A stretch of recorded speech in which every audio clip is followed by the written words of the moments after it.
Hasto Kristianto, mengajukan 3 ahli hukum sebagai saksi meringankan atau ade charge ke Komisi Pemberantasan Korupsi KPK. Hasto Kristianto adalah tersangka kasus dugaan suap dan perintangan penyidikan yang berkaitan dengan ex-caleg PDIP Harun Masiku yang hingga kini masih buron. Adapun pengajuan tersebut disampaikan oleh penasihat hukum Hasto yaitu Roni Talapesi dan Johannes Tobing saat mendatangi Gedung Merah Putih KPK, Jakarta Selatan, Selasa 4 Maret 2025. Penasihat hukum berharap KPK patuh dan menghormati KUHP sehingga bisa mengakomodasi permohonannya tersebut. Berdasarkan informasi yang diterima, 3 orang ahli itu ialah ahli hukum pidana dan hukum acara pidana FH Universitas Negeri Surabaya, Aditya Wiguna Sanjaya, ahli hukum pidana dan hukum acara pidana FH Universitas Pembangunan Nasional Veteran Jakarta, Beni Harmoni Hareva, dan ahli hukum tata negara FH Universitas Islam Indonesia, Idul Rishan. Sementara dalam keterangan tertulisnya, Roni mengatakan ahli hukum tersebut akan menjelaskan ke penyidik KPK hasil eksaminasi yang dilakukan Universitas Wahid Hasyim pada 3-4 Februari 2025 sesuai keahlian mereka.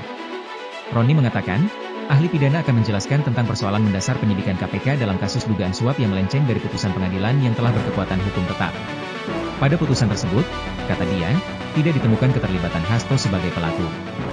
Sedangkan ahli hukum tata negara akan menjelaskan tentang perbuatan yang dilakukan Hasto sebagai Sekjen PDIP ke Komisi Pemilihan Umum KPU adalah tindakan yang sah karena merupakan pelaksanaan putusan Mahkamah Agung MA dan Fatwa MA. Untuk diketahui, 2 perkara yang menyeret Hasto Kristianto merupakan pengembangan dari kasus yang lebih dulu menjerat buronan ex-caleg PDIP Harun Masiku. Atas perkara yang menjeratnya, Hasto menggugat pra-peradilan. Akan tetapi, Hakim Tunggal PN Jakarta Selatan tidak menerima permohonan pra-peradilan Hasto.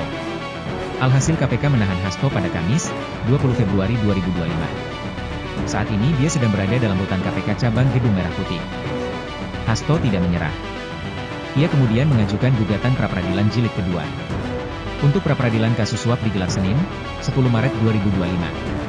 Sedangkan untuk perkara perintangan penyidikan, dilangsungkan pada Jumat, 14 Maret 2025. Harun Masiku sendiri ditetapkan sebagai tersangka kasus suap pergantian antar waktu PAW anggota DPR sejak Januari 2020. Harun diduga menyuap mantan komisioner KPU Wahyu Setiawan. Namun, selama 5 tahun terakhir, keberadaan Harun Masiku belum diketahui.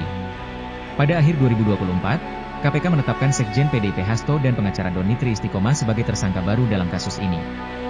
Hasto juga diduga merintangi penyidikan Harun. Download Tribun X sekarang, menghadirkan lokal menjadi Indonesia.